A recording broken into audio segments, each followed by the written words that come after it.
Merci à toutes et à tous d'être présents aujourd'hui pour ce webinaire présenté par Christelle Audet et Julien Beaulieu de la firme AGECO. Ils vont nous présenter aujourd'hui les résultats de leur projet intitulé Intégrer l'adaptation au changement climatique dans des outils d'aide à la décision. Christelle Audet est conseillère principale chez le groupe AGECO depuis 2020. Elle dirige et réalise des études de planification stratégique visant à stimuler l'adaptation de pratiques contribuant à la vitalité et à la résilience de la nature, de la société et de l'économie québécoise. En 2024, Christelle a coordonné les travaux du groupe d'experts en adaptation au changement climatique et elle coordonne également depuis 2022 la réalisation du projet Cascade, portant sur les conséquences socio-économiques et écosystémiques des périodes de manque d'eau au Québec. Avant de se joindre au groupe AGECO, Christelle a travaillé pendant près de 10 ans au Conference Board du Canada. Elle détient également une maîtrise en économie de l'Université de Warwick, au Royaume-Uni, et un baccalauréat en administration des affaires du HEC Montréal. Elle siège sur le CA de l'organisme Atelier pour la biodiversité. Julien Beaulieu met à profit près de 10 ans d'expérience en économie circulaire et en analyse du cycle de vie pour accompagner les organisations dans la conception de stratégies concrètes, rigoureuses et adaptées à leurs enjeux opérationnels. Titulaire d'un baccalauréat en génie civil de l'Université Concordia et d'une maîtrise en génie chimique de Polytechnique Montréal, il a joint l'équipe du groupe AGECO en 2022 en tant qu'analyste principal en responsabilité d'entreprise. Avant de rejoindre le groupe AGECO, il a œuvré pendant près de 6 ans comme chargé de projet, puis chercheur au CTTII, où il a développé une expertise en économie circulaire. Donc, finalement, à travers ces différents rôles, Julien a réalisé de nombreux mandats touchant l'économie circulaire, l'analyse de cycle de vie et les bilans de gaz à effet de serre. Il est intervenu dans une variété de secteurs tels que les emballages, les produits manufacturés, l'agroalimentaire et la finance. Et donc, c'est un plaisir d'accueillir aujourd'hui Julien et Christelle pour la présentation. Et sur ce, je vais vous passer la parole. Merci. Merci beaucoup, Julien. Merci beaucoup à tous les participants déjà là, d'avoir pris 7 heures ce matin là, pour entendre parler de ce projet sur lequel Julien et moi, on a eu l'occasion de travailler il y a déjà 2 ans. En fait, là, donc, il y a 2 ans, on entamait ce projet avec Ouranos, avec nos collègues chez Ouranos, Clara Champal, puis Ursule Boyer-Villemer. Donc, sur environ 3-4 mois qu'on a travaillé là-dessus. Notre plan de match pour la prochaine heure, en fait, là, on va vous parler brièvement là, de groupe AGECO, en fait, qui nous sommes, avant de rentrer dans le vif du sujet, donc l'approche qu'on a prise pour réaliser ce projet-là. Le projet qu'on va vous présenter est à la fois, il y a un rapport et un outil Excel, puis il y a beaucoup, beaucoup de matériel dans l'outil Excel, donc on va prendre un moment pour passer en revue cet outil-là avec vous. Puis ensuite, en fait, là, donc on a 7 outils. On n'aura pas la chance de les passer en revue tous les 7, mais on en a ciblé 3 qu'on va regarder un petit peu plus attentivement avec vous. Donc, c'est le plan de match. Ensuite de ça, donc, groupe AGECO, qui nous sommes? On est une firme là, de plus de 40 experts, donc ingénieurs, gestionnaires, économistes, agronomes, qui œuvrent depuis près de 25 ans. Donc, on va célébrer notre 25e anniversaire en 2026. On œuvre dans le développement durable, la responsabilité des entreprises et l'économie agroalimentaire avec nos experts. Puis, on a accompagné vraiment une diversité d'industries au fil des années. L'agroalimentaire a été vraiment comme au cœur, mais de plus en plus, on diversifie nos activités, donc bâtiments durables, éco-conception notamment. Donc, vous avez ici quelques exemples des organisations avec lesquelles on travaille, donc assez variés, comme vous pouvez le voir. Ensuite, au niveau de l'adaptation au changement climatique, notre offre, en fait, là, prend un peu le différents volets. Donc, on a 2 équipes, si on veut, chez AGECO, une équipe en études économiques, une équipe en responsabilité d'entreprise, avec plusieurs projets là, qui souvent touchent les 2 équipes. Du côté des études économiques, différents types de projets sont en adaptation ou en fait sont en appui à l'adaptation au changement climatique. Donc, des analyses économiques et politiques, des études d'impact socio-économique et d'adaptation. Aussi, on fait beaucoup de planification stratégique, sectorielle, territoriale, organisationnelle, puis de plus en plus, on doit intégrer ce volet-là, où en fait, on essaie de plus en plus d'encourager nos clients à intégrer un volet d'adaptation dans ces outils structurants-là que sont les planifications stratégiques. Du côté de nos services en responsabilité d'entreprise, le cœur de nos services, vraiment, ce sont notamment les analyses de cycle de vie, les bilans GES et vraiment, ce sont des outils là, en atténuation, mais qui viennent aussi en appui, évidemment, à l'adaptation. Puis, l'adaptation va vraiment aussi s'inscrire dans nos approches là, stratégiques plus globales. Là. Donc, on pense par exemple au plan de développement durable des différentes organisations. Ensuite de ça, plus récemment, donc dans les 2 dernières années, on a eu la chance de travailler sur quelques projets qui sont vraiment directement en lien avec l'adaptation. Je viens de le mentionner au début, le projet Cascade, donc un acronyme pour dire conséquences attendues survenant en contexte d'aggravation des déficits d'eau sévères au Québec, donc les conséquences des épisodes de manque d'eau. On a connu un épisode de ce genre assez sévère cet été. Donc, ce projet-là sur lequel on travaille là, depuis 2022 en 2 phases vise à identifier les principales conséquences à la fois sur les écosystèmes et sur les usages des épisodes de manque d'eau. Là, on est sur le point de terminer en fait la deuxième phase. Donc, un webinaire en fait aussi à cet effet là, en mars prochain. Ensuite, on a également eu la chance, il y a 1 an et demi maintenant, là, de travailler avec le groupe d'experts en adaptation au changement climatique pour atterrir sur une série de recommandations en adaptation. Donc, chez Groupe AGECO, on appuyait le groupe d'experts dans les différentes rencontres pour venir arrimer les différents experts de plusieurs horizons. Là. Les recommandations qui sont identifiées dans ce document-là touchent aux infrastructures, aux écosystèmes, à la santé. Donc, les 12 experts autour de la table là, avaient besoin d'être concertés. Donc, on est venu jouer ce rôle-là, puis un appui à la rédaction dans ce cas-ci. Donc, ce qui m'amène maintenant au présent projet, donc l'intégration de l'adaptation au changement climatique dans des outils d'aide à la décision. Donc, d'abord, le contexte en lien avec ce projet-là. Donc, quand Uranus nous a approchés, en fait, le contexte était que l'adaptation est de plus en plus nécessaire. On le vit, on a une augmentation assez fulgurante d'événements climatiques qui touchent les citoyens, les municipalités, mais aussi les organisations. Puis, les organisations ne sont pas prêtes encore à faire face à ces défis-là. Donc, les organisations au Québec, les entreprises privées, puis dans ce cas-ci, là, on s'intéressait en particulier aux entreprises qui offrent des services essentiels, par exemple que ce soit des services d'énergie, électricité. On l'a vu cette semaine avec une panne d'électricité suite aux chutes de neige assez pesantes qui ont pesé sur les arbres.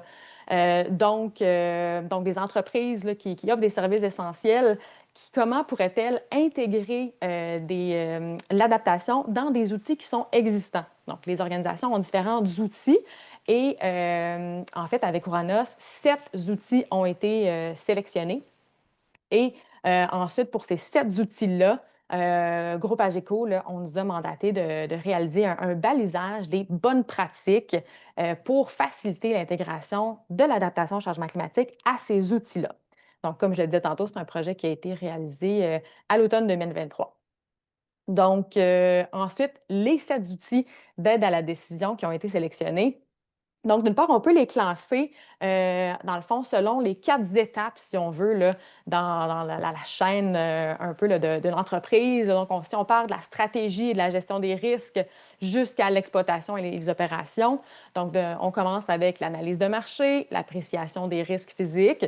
Au niveau de la planification des projets, on a l'outil qui s'appelle valeur à risque climatique. Valeur à risque climatique, en fait, c'est dans le fond une valeur, c'est une estimation monétaire, en fait, de la perte potentielle de valeur des actifs en raison des changements climatiques. Au niveau de l'analyse coût-avantage, bien celui-là, il est un petit peu il est plus connu. Donc, c'est l'outil qui vise à comparer les avantages et les coûts directs et indirects, que ce soit financiers, sociaux, environnementaux, d'un projet en valeur actualisée afin de déterminer la rentabilité pour l'ensemble de la société. Du côté de la conception et de la construction, on a la courbe de dégradation des actifs. En fait, c'est un outil de modélisation qui permet de modéliser la durée de vie des actifs ou la perte de services qui peut être anticipée là, en lien avec les changements climatiques dans ce cas-ci, dans le temps. Ensuite, l'outil réserve climatique, c'est dans le fond des fonds de contingence. Donc, comment estimer les fonds qui pourraient être nécessaires pour mieux s'adapter, pour faire face à des événements climatiques lorsqu'ils surviennent. Puis, notre dernier outil, c'est l'évaluation de la fiabilité du service. Donc, en fait, dans le cadre de notre présentation aujourd'hui, on va vous présenter les bonnes pratiques en lien avec 3 outils. Donc, l'analyse de marché, l'appréciation des risques et l'évaluation de la fiabilité. Donc, on va revenir aussi sur ces 3-là quant à leur définition. Donc, ensuite, au niveau de la méthodologie, donc, d'abord, comment on a procédé, c'est avant de plonger tête première dans chacun des outils, on s'est dit: «OK, ça va nous prendre certains principes directeurs reliés à l'adaptation climatique». Parce qu'ici, on comprendra aussi qu'il y a 2 ans, on est encore moins avancé qu'aujourd'hui, quand on a réalisé le projet. Si vous êtes dans le domaine d'adaptation, vous le savez, ça va très vite. Il y a beaucoup, beaucoup d'outils, de guides qui sortent. Ouranos en a publié beaucoup d'ailleurs là, en lien avec les plans climat. Et donc, ce qu'on anticipait, c'est que pour certains outils, les outils qui sont le plus loin, si on veut, de l'adaptation au changement climatique, bien, ce serait difficile d'arriver à identifier dans la littérature certaines bonnes pratiques très concrètes déjà. Donc, on se dit, en ayant certains principes directeurs, ben, au moins, ça va peut-être nous permettre d'identifier des pistes où est-ce que certaines bonnes pratiques pourront être suggérées dans l'éventualité où est-ce qu'on va avoir sans doute là, des écarts importants là, dans la littérature. Donc, en fait, là, donc voilà pour le numéro 1, l'identification des bonnes pratiques, des principes directeurs. Ensuite, on a fait une revue littérature ciblée. Donc, on a pris vraiment outil par outil, puis on a recensé les bonnes pratiques via à la fois la littérature académique et la littérature grise, jusqu'à l'atteinte d'une saturation de l'information. Quand on constatait que, OK, on avait pas mal fait le tour, on revenait aux mêmes bonnes pratiques, on pouvait passer au suivant. C'est un processus là, assez organique aussi là, de construction de l'outil avec Clara et Ursule chez Oranos. Ensuite, une demande, en fait, d'Orana, c'était de rendre, l'outil Excel, en fait, le plus, facile d'utilisation, puis que ce soit facile aussi d'intégrer les bonnes pratiques dans les différentes étapes qui suivent, le déroulement ou la réalisation, d'une évaluation dans le cadre d'un outil X. Donc, pour faire ça, en fait, ce qu'on nous a suggéré, c'est de prendre le modèle intrant, traitement, extrant. Donc, ça peut être un petit peu flou ou abstrait. On va y revenir ensemble parce que ce modèle-là, le modèle intrant, traitement, extrant, on l'a également utilisé aujourd'hui pour vous présenter les grands résultats ou les grandes conclusions là, du projet. Donc, ce qu'on a fait aussi, on a identifié des principes directeurs au début et là, ça nous a permis, en fait, pour chaque bonne pratique qui est identifiée, de venir associer la bonne pratique à un principe directeur correspondant. Puis, à la fin, on a également là, le dernier petit point, là, on a aussi attribué un niveau de priorité à chaque bonne pratique. Parce que, vous le verrez tantôt, Julien va vous présenter l'outil Excel. On a Mhm. plus de 175 bonnes pratiques qui ont été répertoriées. J'ai fait l'exercice tantôt, on ne les avait jamais vraiment comptées, mais il y en a beaucoup. Il y en a qui se répètent, évidemment, notamment en raison de ces principes directeurs-là auxquels je faisais référence. Mais c'est ça, c'est beaucoup de bonnes pratiques. Donc, d'avoir un niveau de priorité, ça peut permettre de prioriser, en fait, quelles bonnes pratiques mettre de l'avant, puis lesquelles sont peut-être, peuvent être mis de côté pour l'instant, puis visant une amélioration future de l'outil. Ensuite, je reviens ici sur les cadres de référence qui ont été utilisés pour l'identification de ces principes directeurs-là en adaptation au changement climatique.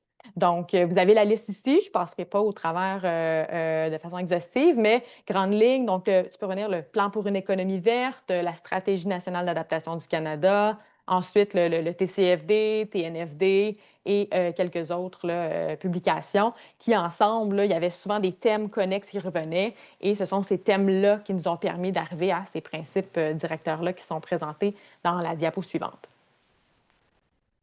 Donc d'une part, ce qui revenait, là, c'est vraiment l'importance d'intégrer dans les principes la notion de complexité des systèmes. Donc, une approche vraiment systémique, une vision systémique qui est vraiment essentielle en adaptation. Puis pour ceux qui œuvrent dans le domaine, là, vous le savez, là, les systèmes sont interconnectés. C'est impossible de penser l'adaptation seulement en silo parce qu'il peut y avoir vraiment des effets dominos, des connexions auxquelles on n'a pas pensé. Ensuite de ça, on peut scinder en fait nos principes directeurs selon les trois piliers du développement durable, si on veut, donc l'environnement, nature, ensuite le volet social, puis le volet économique. Puis vous constaterez ici la façon dont c'est ancré. Donc d'abord, environnement, protection de la nature, ce premier pilier-là, quelques principes directeurs qui sont ressortis. Donc, protection et conservation de la nature et de la biodiversité. On le sait de plus en plus, les recherches le démontrent. Donc, cette nature, la nature, elle est essentielle à l'adaptation. Elle nous offre vraiment là, un cadre qui permet une meilleure régénération, une meilleure capture du carbone si on la protège, on la préserve. Ensuite de ça, le concept d'absence de préjudice significatif qui vient de la taxonomie européenne. Ensuite, une étroite collaboration avec les Premières Nations et l'intégration des savoirs autochtones. C'est aussi un principe qui est ressorti dans plusieurs des documents cadres là, qui ont été affichés plus tôt. Ensuite, promotion de l'adoption des solutions fondées sur la nature, comme je le mentionnais. Et finalement, l'alignement des stratégies d'adaptation aux efforts de réduction des GES pour éviter la maladaptation. Donc, vraiment, là, balancer là, atténuation et adaptation. Du côté social, on a la notion d'amélioration de la santé et de la santé et du bien-être de la population. La progression de l'équité et de la justice climatique environnementale, puis l'inclusion des parties prenantes, des communautés locales, des femmes et des groupes marginalisés dans les prises de décision, dans le co-développement, dans la planification et la mise en œuvre de l'adaptation. Donc, ces principes-là aussi sont ressortis de plusieurs documents cadres et c'est important de les avoir en tête, en fait, là, quand on pense à l'intégration de l'adaptation dans les organisations. Et en terminant, au niveau économique, là, on parle de la réduction des risques physiques et des risques de transition. C'est pas mal le morceau auquel on pense souvent de manière très spontanée quand on pense à adaptation et organisation. Mais comme vous avez vu, il y a d'autres principes aussi qui sont très importants à prendre en compte. Ensuite, l'amélioration de la résilience de l'économie et des infrastructures aux aléas climatiques.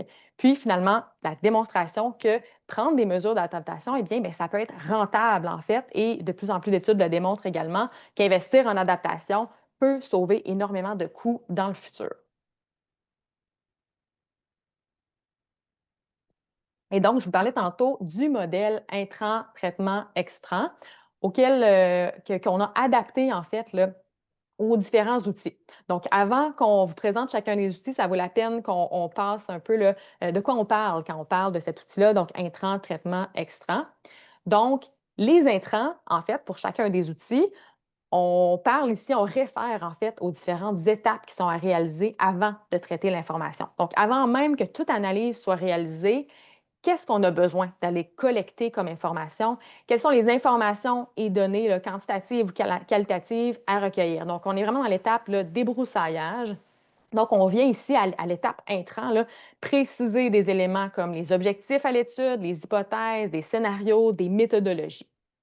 Ensuite, quand on entre dans le traitement en lien avec un outil, eh bien, c'est là que le cœur de l'analyse, en fait, se passe, là. Donc, les différentes évaluations, les analyses, il y a de la modélisation, des calculs, les analyses d'impact, tout ça vraiment est au cœur du traitement pour un outil X. Et ensuite, quand on parle des extrants, et là, en fait, c'est nos principaux résultats qui sont associés à l'outil en question et comment on va diffuser ces résultats-là à la fois à l'interne de l'organisation puis à l'externe. Puis des extrants aussi, c'est à noter que les extrants d'un outil bien, peuvent représenter des intrants à un autre outil ou plusieurs autres outils.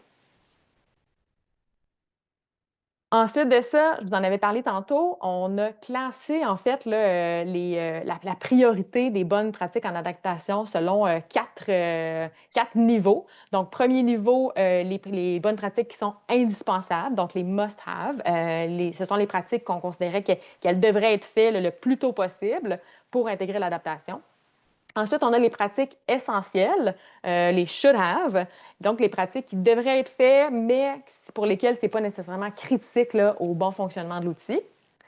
Ensuite, on a les pratiques souhaitables, donc les could have, donc les pratiques qui pourraient être faites, mais en fait, si l'entreprise le souhaite, améliorer l'outil. Et finalement, les pratiques, les bonnes pratiques non prioritaires, donc qui pourraient éventuellement être faites, mais qui ne sont pas jugées prioritaires. Donc, je crois que ça conclut le premier débroussaillage, en fait, là, avant qu'on entre dans le cœur du sujet. Je vais maintenant passer la parole à Julien qui va vous présenter l'outil Excel dans lequel sont répertoriés là, les près de, en fait, plus de 175 bonnes pratiques. Ouais. Donc, on n'aura pas le temps de couvrir l'ensemble de l'outil. Ce qu'on voulait faire dans cette section-ci, c'est au moins vous présenter sommairement l'outil pour que vous en ayez connaissance, pour que vous puissiez l'utiliser dans votre organisation. Comment l'outil Excel est organisé. Il y a des onglets d'introduction qui ramènent pas mal des éléments qu'on vient de discuter par rapport à l'origine de l'étude, comment l'outil est structuré, quels sont les différents outils qui sont analysés, également quels sont les principes directeurs, les différents niveaux de priorité qu'on vient de vous présenter. Autrement, les différents onglets, chacun des onglets est un outil qu'on a analysé, pour lequel on a répertorié des bonnes pratiques. Pour l'exemple d'aujourd'hui, j'en prends un qu'on ne va pas vous présenter plus tard, donc la valeur à risque climatique. Donc, mettre une valeur monétaire sur qu'est-ce qui est perdu en termes de revenus par rapport à la météo ou encore le climat. Et donc, comment l'outil, par exemple, pour celui-ci est structuré, vous avez une description de l'outil en question, des références utiles, s'il y a vraiment une référence clé qui peut vous permettre en apprendre davantage sur l'outil. Autrement, les différentes sections de l'outil, on les a organisées selon les sections intrants, traitement, extrant. Donc, intrant, un peu plus bas, traitement et un peu plus bas, extrant. Et je remonte en haut, désolé pour le tourbillon. Pour les différentes colonnes qui sont analysées, d'abord, on catégorise les différentes bonnes pratiques. Il y en a beaucoup. On vient décrire ces bonnes pratiques-là. Donc, si on vous parle de la granularité élevée des données, ben, en fait, c'est qu'on vous suggère d'utiliser des données qui sont spécifiques à chaque investissement ou à chaque actif. Euh, pour chaque bonne pratique, on le relie au principe directeur et à un certain niveau de priorité. Et ça nous a emmené par la suite aussi à inclure des citations spécifiques à cette recommandation-là. Donc, également du côté des différents articles qui ont été lus, il y en a beaucoup. C'est une grosse bibliographie que vous pouvez consulter pour en apprendre davantage. Qu'est-ce qui se dit dans la littérature scientifique, la littérature grise là-dessus? Et donc, si on défile, vous aurez chacune des bonnes pratiques pour un outil donné. Je remonte en haut et je vais plutôt vers la droite. Une deuxième section de l'outil vous permet de faire votre propre diagnostic. Donc, si vous êtes en train d'analyser la valeur à risque climatique, que vous l'avez en ce moment ou non, que vous le faites cette analyse-là ou non, vous pouvez regarder chacune des bonnes pratiques et identifier, savoir est-ce que c'est prioritaire pour votre organisation, quel degré de priorité personnellement vous mettez à cette bonne pratique-là. Est-ce qu'il y a des risques, des mesures d'intégration, qui devrait être impliqué, quelles ressources devraient être dégagées et si vous donnez des objectifs. Donc, ça sert un peu de canevas pour une auto-analyse, un auto-diagnostic et guider un plan d'action par rapport à l'intégration de l'adaptation dans vos différents outils de gestion. Donc, ça fait un peu le survol pour l'outil. Je vais revenir à la présentation.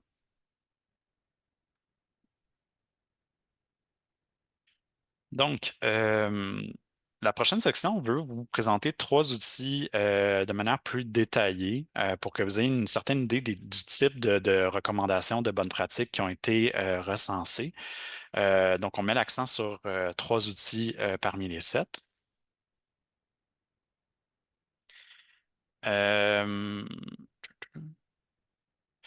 De manière globale, on peut d'abord commencer par des constats qui sont globaux à une variété d'outils. Donc, si on fait un zoom out pour voir qu'est-ce qui revient dans notre étude, revenait souvent en termes des intrants, traitements et extrants.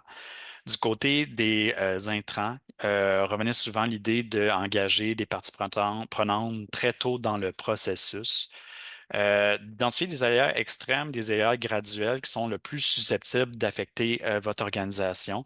Donc, de vraiment prioriser selon votre localisation lesquels aléas à la fois extrêmes ou graduels, donc des gros chocs versus des choses qui sont un peu plus fréquentes, mais soudaines, fréquentes, qui peuvent affecter votre organisation et de prendre en compte plusieurs scénarios différents, de ne pas prendre une seule approche, de pas d'avoir une vision qui est seulement par exemple par rapport aux inondations, mais de vraiment multiplier les façons de voir comment le climat peut affecter votre organisation. En termes de traitement, revenez encore à l'idée de parler des parties prenantes, mais pour déterminer les impacts, pour déterminer quelle est la réponse à ces risques-là. Donc, c'est les meilleures personnes, les parties prenantes, qui vont pouvoir déterminer quelles sont des solutions qui sont adaptées. D'identifier les impacts possibles des projections sur les actifs, les activités à risque de l'entreprise. Donc, de faire le lien entre des projections climatiques territoriales versus où sont situés les actifs, quelles activités, dans quel secteur d'activité l'entreprise agit. Et pour les outils de nature financière, on va parfois utiliser un taux d'actualisation. Il y a plusieurs choix par rapport à quel taux d'actualisation choisir. Donc, une recommandation qui venait souvent, c'était de prendre un taux d'actualisation faible et dégressif. J'aime moins approfondir ce côté-là, vu que ça touche peut-être plus un côté mathématique financière. Je vous invite à lire là-dessus pour prendre en compte les flux futurs d'impact ou de revenus reliés à ça, à votre analyse. Du côté des extrants, ben, c'est important de partager les informations recueillies aux autres équipes de l'organisation. Il ne faut pas que ça reste dans l'équipe développement durable ou l'équipe planification. Il faut vraiment que ça soit exporté aux opérations, aux communications, etc. D'utiliser l'information recueillie pour informer la stratégie d'adaptation de l'organisation. Donc, pas simplement faire une étude pour une étude, mais après ça, il faut que ça informe comment votre organisation prend action, comment après ça, elle peut divulguer des informations le long de sa chaîne de valeur à ses autres parties prenantes et rendre compte à l'ensemble des parties prenantes des résultats complets, les rapports, les présentations associées. Donc, ce que vous dégagez comme information peut bénéficier à l'analyse d'autres entreprises. On va aller vers l'outil analyse de marché. Merci, Julien. Donc, cet outil-là, ce qui est quand même intéressant, c'est que c'est un outil pour lequel il est peut-être moins collé à l'adaptation. En fait, là, l'écart, analyse de marché, un outil de collecte de données, d'informations sur l'offre, sur la demande, qui peut être très éloigné de l'adaptation. Puis là, on devait vraiment réconcilier l'outil avec l'adaptation. Donc, c'était quand même un défi, mais je crois que ce qu'on a pu y apporter est quand même très intéressant. Donc, analyse de marché, il y en a qui sont peut-être familiers avec l'outil PESTEL, donc regarder les facteurs politiques, économiques, socioculturels, technologiques, écologiques et légaux qui peuvent influencer la capacité d'une organisation à offrir des biens et services, la compétition dans un marché, la demande pour les biens et services d'une organisation. Et là, en fait, on s'intéresse vraiment à l'adaptation au cœur de ça. Donc, on pourrait voir l'adaptation au changement climatique comme un des facteurs écologiques, finalement, le E, parmi les éléments qui seraient dans le E d'un PESTEL, finalement. Donc, quelques pratiques indispensables et essentielles que vous retrouverez dans l'outil. Donc, encore une fois, présentées sous forme intrant, traitement, extrant. Donc, d'une part, au niveau des intrants, bien, c'est de documenter à partir des données qui existent, donc à partir, par exemple, de la littérature grise, de quelle façon les changements climatiques, différents aléas pourront avoir un impact sur mon organisation, donc sur ma capacité à offrir les biens et services qu'on offre, mais aussi sur la demande. Donc, dans quelle mesure certains aléas à la fois graduels ou pas, peuvent avoir un impact sur la demande. Ensuite, si on prend ce même fil conducteur-là, puis qu'on va au traitement, donc, une fois qu'on a colligé un peu ce qui était déjà disponible, on passe au volet de collecte, en fait, de données primaires. Donc, il y a certains éléments, certains impacts pour lesquels on n'a pas d'informations, puis que là, à l'étape des intrants, on va avoir identifié ces écarts-là à combler. Et là, c'est à l'étape de traitement qu'on vient définir les besoins, donc définir les collectes de données nécessaires, réaliser les collectes de données primaires, puis réaliser des analyses de ces données-là pour mieux documenter les impacts des changements climatiques, à la fois sur, comme je le disais, sur l'offre et la demande.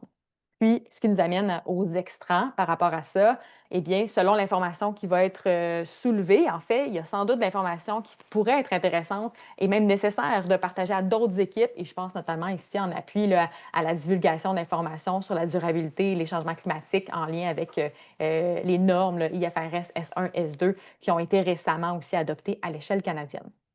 Ensuite, un autre volet, là, je vous ai parlé vraiment, OK, quels sont les impacts des changements climatiques sur l'offre et la demande, mais il y a aussi toute la question vraiment de l'adaptation, donc les mesures d'adaptation que l'entreprise prend, que la société prend, dans quelle mesure ce qui se fait en adaptation vient influencer aussi l'offre et la demande là, pour mon organisation, pour les biens et services qu'on offre. Et si on continue encore dans la même lignée, donc au niveau du traitement de ça, il y a de la littérature d'une part qui va être disponible, mais il y a aussi encore des données qui vont être manquantes. Donc là, il y a peut-être des collectes de données additionnelles qui doivent être faites pour vraiment documenter les impacts de la transition et de l'adaptation sur l'offre et la demande de services. Et finalement, là, en extra, donc important suite aux analyses qui vont avoir été faites dans l'analyse de marché, bien, de s'appuyer sur cette information-là pour informer en continu la stratégie d'adaptation de l'organisation. Donc, vous voyez ici, analyse de marché, un outil qui, normalement, on ne penserait pas nécessairement celui-là de manière intuitive quand on pense à l'adaptation au changement climatique, mais il y a quand même des pistes intéressantes ici qui sont soulevées. Puis là, ici, je vous ai parlé seulement là, de nos pratiques là, qu'on a considérées comme indispensables et essentielles. Il y en a d'autres dans l'outil qui sont documentés également puis qui deviennent beaucoup plus là, granulaires, mais qu'on n'aura pas le temps là, de vous présenter aujourd'hui. Donc, en fait, quelques petites notes aussi, là, quelques petites bonnes pratiques additionnelles pour l'outil analyse de marché. En fait, je vous ai parlé ici au niveau des pratiques indispensables, c'est vraiment de documenter les impacts des changements climatiques sur ma capacité à offrir les services, sur la demande de mes clients.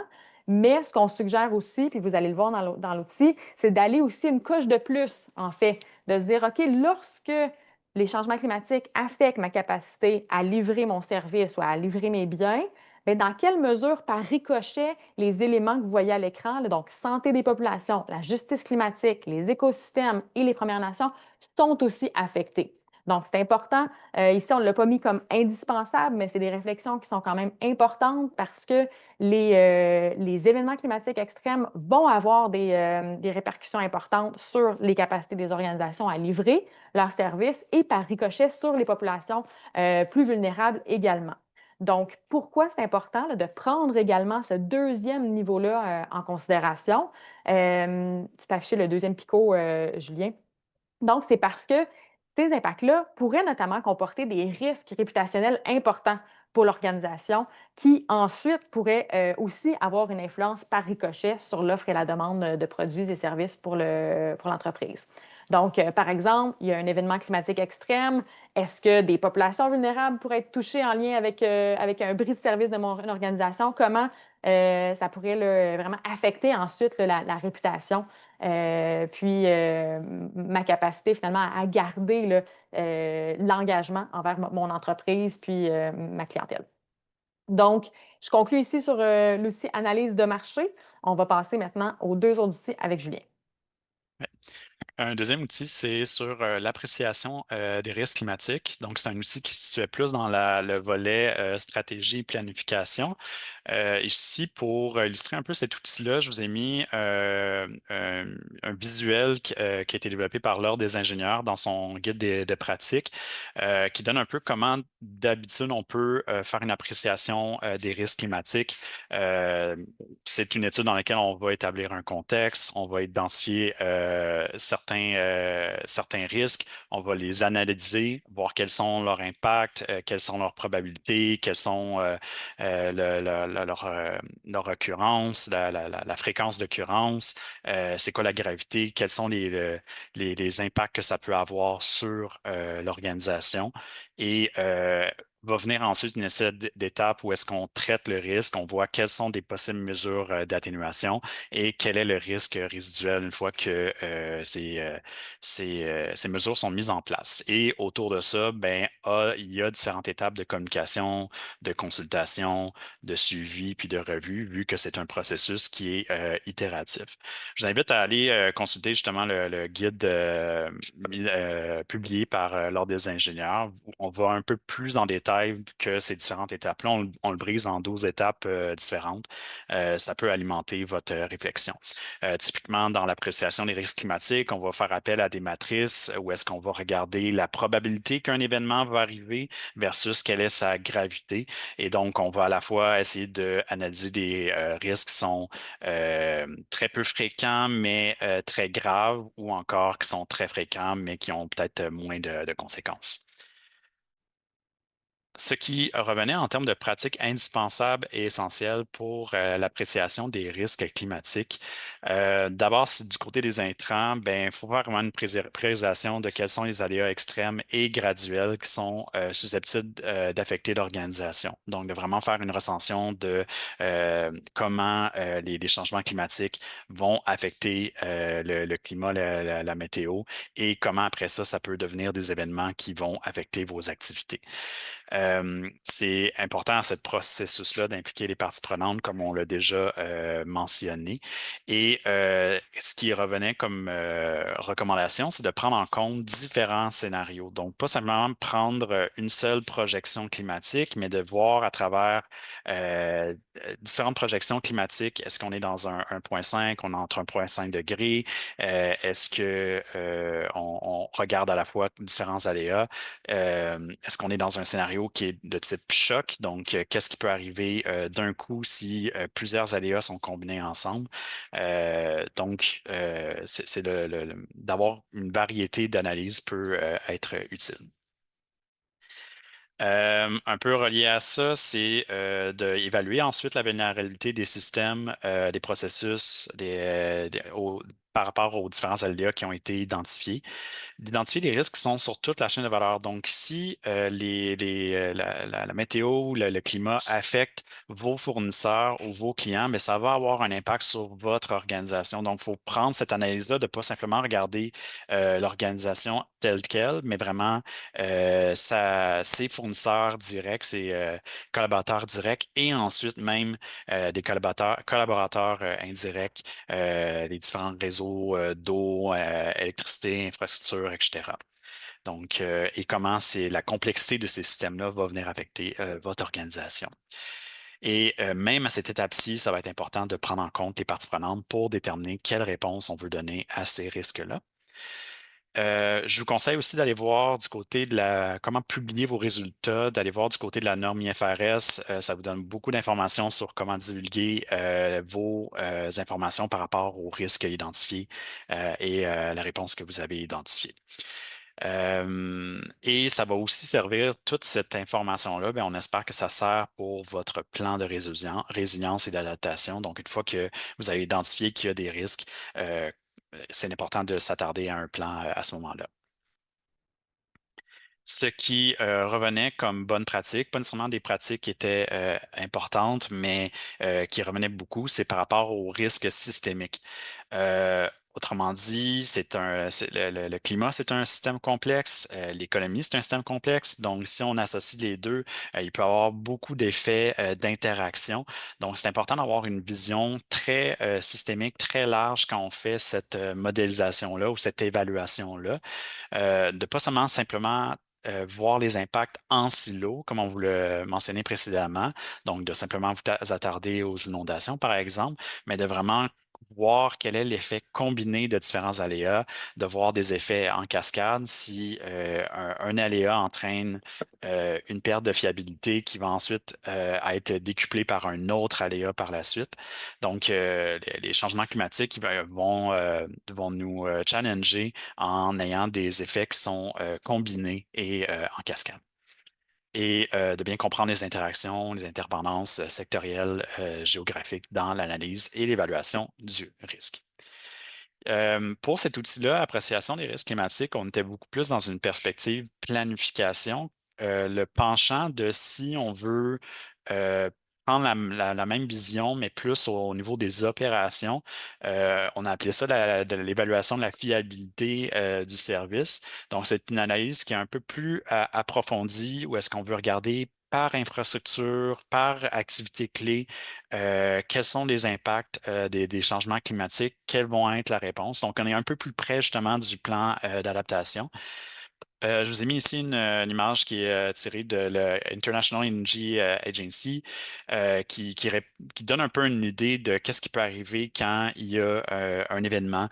Donc, on a un certain équilibre, on a des impacts à long terme des changements climatiques qui vont un peu éroder la performance au fil du temps. Donc, il y a déjà un concept de robustness. Euh, il peut arriver un certain événement, puis à ce moment-là, c'est de voir quelle est votre réponse à cet événement-là. Pas nécessairement que vous ayez la plus grosse perte de performance, mais à quel point vous êtes capable de rebondir, de revenir à un état qui est acceptable et qui garde certaines fonctions clés dans l'entreprise. En termes des bonnes pratiques indispensables et essentielles qui ont été identifiées pour la fiabilité du service, ben, de base, c'est de questionner à savoir si vous devez analyser justement la fiabilité et non plutôt la résilience des infrastructures. Donc, quand on est dans une logique de fiabilité, on essaie que notre infrastructure soit le plus opérationnel, le plus d'heures possible dans l'année. Et on va beaucoup concentrer notre analyse sur des événements qui sont très fréquents, mais qui n'ont pas beaucoup de conséquences. Quand on est plus dans une perspective de résilience, mais on s'intéresse plus à savoir est-ce que l'organisation, comment elle répond à une crise et est-ce qu'elle est capable d'avoir certains mécanismes quand une telle crise va survenir? Donc, on va beaucoup plus s'attarder à des événements qui sont euh, peut-être pas très fréquents, mais que s'ils arrivent, ça va venir chambouler les activités. Euh, Dans ce moment-là, on va cartographier vraiment les infrastructures. Donc, plutôt qu'avoir une vision large dans l'outil précédent, on va vraiment placer chacune des infrastructures sur la carte et voir spécifiquement quel est le risque de ces infrastructures par rapport à différents aléas climatiques. Et on va aussi collecter des données par rapport à la capacité réelle de l'infrastructure ou des équipes en charge de cette infrastructure à répondre aux aléas climatiques. Est-ce qu'il y a des sacs de sable? Est-ce qu'il y a un plan d'évacuation? Est-ce qu'il y a des mesures qui peuvent aider s'il y a une perte de courant, etc. En termes de traitement, on revient un peu à l'idée de prendre en compte le périmètre de l'entreprise, mais aussi les parties prenantes, de construire des scénarios de choc climatique, donc qui vont venir tester à quel point votre système peut survivre ou traverser une certaine crise. On va prendre aussi l'impact au sens large, la perte de fiabilité, donc pas simplement une perte en termes de je ne suis pas capable de livrer mes activités, mais est-ce que ces impacts est-ce que cette perte de fiabilité a un impact sur la société en termes de santé, en termes humanitaire? Et ça va vous emmener à concevoir les infrastructures pour la résilience. Quelles sont concrètement des mesures qui peuvent être faites pour revoir l'organisation, les infrastructures pour qu'elles soient plus résilientes? Et ça va vous permettre de identifier les ressources financières et les connaissances apprises pour en cas de panne ou en cas du développement de la résilience des infrastructures. Donc, ça vous fait un peu un survol de cet outil-là. En termes, un autre point qui revenait souvent dans cet outil, mais aussi dans d'autres, c'est l'implication des parties prenantes. On s'aperçoit que c'est très important d'impliquer les communautés locales et les Premières Nations. C'est vraiment eux qui vont vous aider à documenter à quel point il y a des capacités actuelles d'adaptation.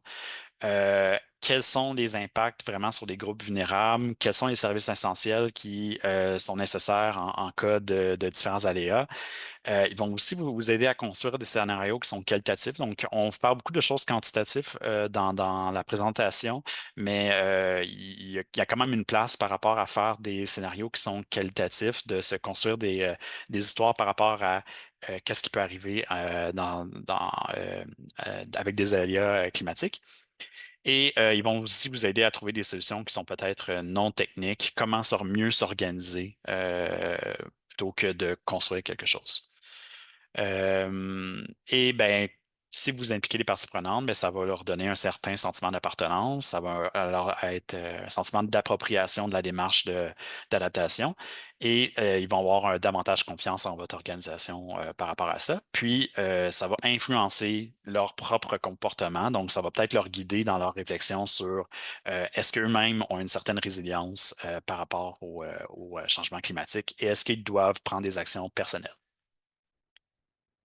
Et donc, encore une fois, un peu un zoom out, qu'est-ce qui un peu résume les différents intrants, traitements et extrants de l'ensemble des outils, c'est qu'on s'aperçoit que pour s'adapter à l'adaptation au changement climatique, ben, il faut intégrer des nouvelles données, des données qui sont peut-être déjà à l'interne ou des données qui sont développées à l'externe, que ce soit de comprendre qu'est-ce qui est développé en termes de scénarios climatiques, quelles sont les données climatiques qui sont développées, vos propres données financières et opérationnelles, quel est l'état de vos actifs. Donc, c'est peut-être pas quelque chose qui est mesuré présentement, mais qui euh, vaudrait la peine de voir quelle est la désuétude ou quelle est la réponse de vos actifs. Ça va servir à alimenter différents outils qui sont interreliés. Donc, on les a mentionnés, par exemple, analyse de marché, évaluation de la faillibilité. Et tout ça va permettre de documenter, de créer, d'améliorer des documents structurants clés, une déclaration des risques climatiques, votre plan d'adaptation, votre planification stratégique. Ça peut s'intégrer dans votre rapport annuel, etc. Donc, c'est un peu le résumé de l'ensemble des outils qui ont été documentés. Donc, en résumé, on croit que l'intégration de l'adaptation au changement climatique est nécessaire, qu'elle doit pas juste s'intégrer au niveau des discours, mais qu'elle doit s'intégrer au niveau des outils qui sont décisionnels et que pour ça, ben, il doit y avoir une certaine inclusion des parties prenantes dans ce processus-là et il doit y avoir une collaboration étroite, un partage d'informations entre les différentes équipes de l'organisation pour ne pas travailler en silo. Donc, ben, je vous remercie. J'espère que vous avez trouvé le tout pertinent. Puis, encore une fois, on va vous mettre les liens du rapport et de l'outil pour que vous pourrez aller voir un peu plus de détails, aller consulter aussi la littérature qui a été rassemblée. Donc, merci.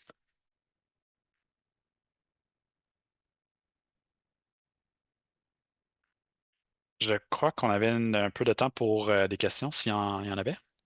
Oui, merci Julien Christelle. Effectivement, là, il nous reste quelques minutes pour les questions. Il y en a quelques-unes qui sont apparues dans le clavardage. Peut-être rapidement, je mentionnerai, là, puis ça a été répondu dans le clavardage, mais le rapport de votre projet ainsi que l'outil est disponible sur le site web d'Uranos. Puis le lien a été fourni dans le clavardage. Donc, n'hésitez pas à aller le consulter. Là. Ça vous permet aussi de découvrir l'ensemble des outils que vous avez explorés. Donc, peut-être, je ne sais pas s'il y a des questions à ça, sinon je peux commencer avec une question en ligne. Après, parfait. Une première question s'intéressait là, en fait, quant à savoir si dans votre recherche là, documentaire, vous avez trouvé des exemples d'acteurs ou d'organisations qui prenaient en compte là, des événements combinés ou des aléas combinés ou qui pouvaient survenir en cascade, là, ce qu'on sait qui peut être d'intérêt notamment là, pour les secteurs des infrastructures. Euh, Puis si vous en aviez là, qui pourrait être intéressant à partager là, avec le groupe, Donc, notamment des exemples qui sont peut-être plus propres à la partie appréciation des risques. Merci, Julien. Je peux prendre Ouais, la merci. balle ici. En fait, tu sais, quand on a fait la revue, c'était vraiment une revue plus de littérature. Donc, vous allez voir là, dans le fichier Excel, là, les sources sont de nature plus académique. Donc, il n'y avait pas nécessairement de revue plus approfondie sur quelles sont les organisations qui l'ont fait. Donc, depuis 2 ans, je ne serais pas surprise que ces exemples-là existent, émergent, là, notamment à cause de la multiplication des événements puis de la pression pour s'adapter est là, mais on n'a pas d'exemple à vous partager, là, malheureusement. Merci. Il y a un commentaire qui s'intéresse à l'implication des parties prenantes également, là, en soulignant l'importance de l'implication des parties prenantes. Et ça m'amène à une question, là. Est-ce que, au-delà des recommandations de ce qui doit être intégré dans l'outil, est-ce que vous avez des recommandations quant aux conditions qui sont favorables à la mise en œuvre de ces recommandations-là dans une organisation, là, qu'on sait, bon, les organisations qui gèrent des systèmes essentiels aux infrastructures peuvent avoir une certaine inertie, là. Donc, est-ce qu'il y a des éléments aussi à considérer pour être en mesure là, de déployer ces recommandations? Ben, en lien avec l'implication des parties prenantes, là, la personne qui a fait le commentaire, là, c'est tout à fait juste, là.